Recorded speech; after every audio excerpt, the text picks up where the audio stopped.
Hello, everyone. This is Tom Fox back for another episode in our Compliance Week 2024 Speaker Preview Series. Today, we have one of the most interesting thinkers in compliance.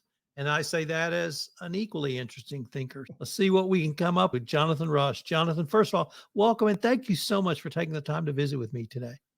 Tom, it's my pleasure. Jonathan, can you tell our audience your role or roles in compliance, as the case may be?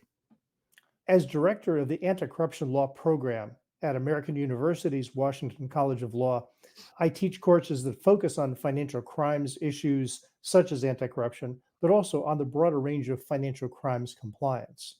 And in my spare time, I write about compliance issues and also do corporate compliance consulting.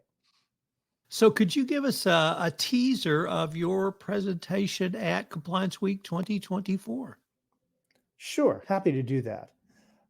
Basically, our panel is called Clawbacks, Incentives, and Remediation. Oh my.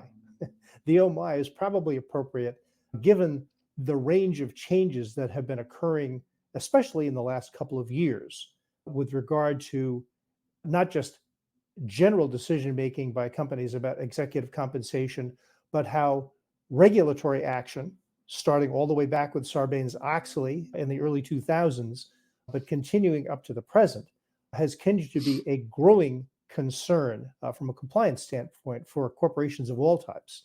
The SEC, for example, has issued very specific clawback rules that explain to companies what they must do in building the potential for clawbacks into their compensation policies and procedures.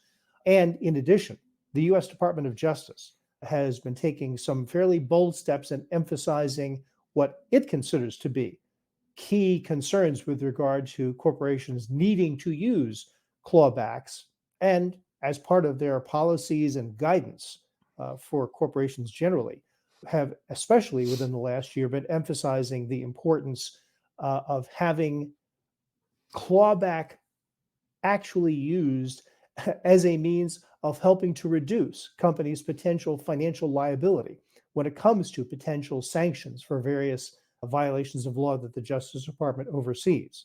In short, I think our panel will be very timely, and I think it'll be a very important opportunity, especially to hear from some of our panelists like Carl Hahn with Northrop Grumman and Boon Kim Pham with PVH, to talk from the corporate insider's perspective about how these things actually work out in practice. What are the merits and demerits potentially of having to have these kinds of clawback policies in place? Jonathan, could I end by asking what you hope to get out of Compliance Week 2024 this year? Sure. I think Compliance Week conferences routinely offer an excellent opportunity for people, whether they're in-house or lawyers or others who are concerned about compliance issues, to hear from a broad range of top drawer experts from many different industries, law firms, and so on. So in part, while we have our focus on our Clawbacks panel, I'll be interested to see the richness and variety of perspectives and insights and comments that various panelists and other participants at Compliance Week will offer.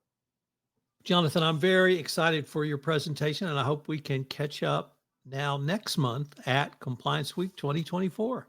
I look forward to it, Tom.